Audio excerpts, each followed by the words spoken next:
donc tu as cette communauté en fait expat justement ici.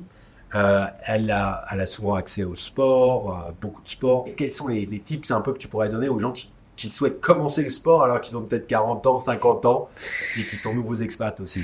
Déjà, je dirais qu'il n'y a pas d'âge pour commencer le sport. D'accord. Donc, c'est pas parce que tu as 20 ans, 30 ans, 40, 50, 60 ans qu'il ne faut pas que tu commences. Au contraire, j'invite toujours les gens à commencer et faire le plus de sport possible. Mais il faut bien que ce soit calibré. C'est-à-dire qu'il ne faut pas que ce soit en mode on est le 1er janvier, je vais me mettre à courir 5 fois par semaine. Il faut que ce soit réalisable et puis surtout construit. C'est-à-dire que ça ne sert à rien de faire trop fort, trop vite d'un seul coup. Vraiment monter progressivement sur des paliers en termes de volume et aussi d'intensité. Singapour, c'est la chaleur, c'est quand même une météo contraignante. Mm-hmm. Qu'est-ce que tu donnerais comme conseil pour finalement bien vivre ses muscles, bien vivre sa santé à Singapour?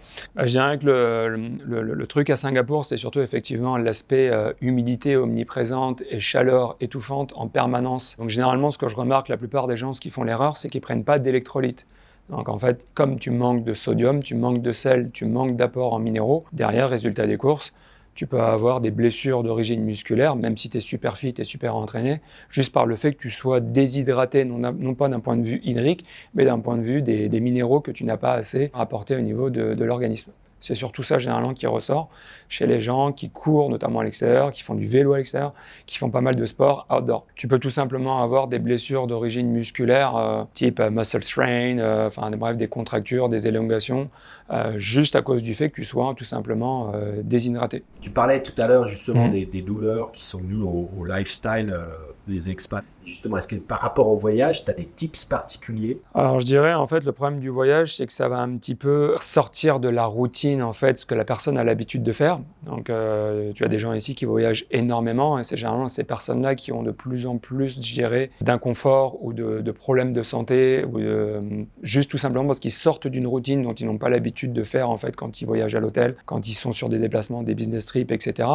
Et en fait, il faut juste se réintégrer sur une routine et arriver à trouver une routine lorsqu'il voyage à l'étranger. Alors, si quelqu'un souffre d'une douleur physique ou d'un malaise, mais qui n'est pas sûr de vouloir se faire soigner, qu'est-ce que tu conseillerais justement par rapport à ça? Tu vas avoir un peu plus ou moins deux approches. Tu vas avoir la méthode, on va dire, très classique, très conventionnelle, très médicale, sur laquelle la personne, par exemple, je ne sais pas, mal au cou, mal à la hanche, mal au genou, peu importe le problème de santé en question, qui va être référé d'un seul coup ou qui va consulter son médecin généraliste. Le seul problème aujourd'hui que j'ai avec la médecine conventionnelle très classique, c'est que par défaut, on va essayer de résoudre une douleur, ce qui est bien, mais on va essayer de résoudre une douleur uniquement par des médicaments. On va soit te donner et te prescrire directement des anti-inflammatoires et des relaxants musculaires, et on va voir comment ça répond à la situation. Donc tu vas peut-être ne plus avoir mal, mais pour autant, la source du problème sera peut-être toujours là. Et donc du coup, ton problème risque de réapparaître peut-être dans 1 mois,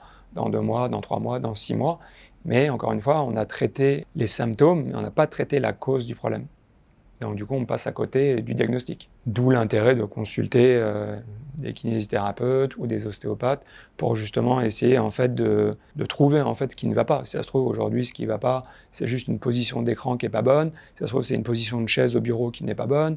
Ça peut être un sport pratiqué qui est mal effectué. Enfin, bref, ça peut être vraiment assez vaste.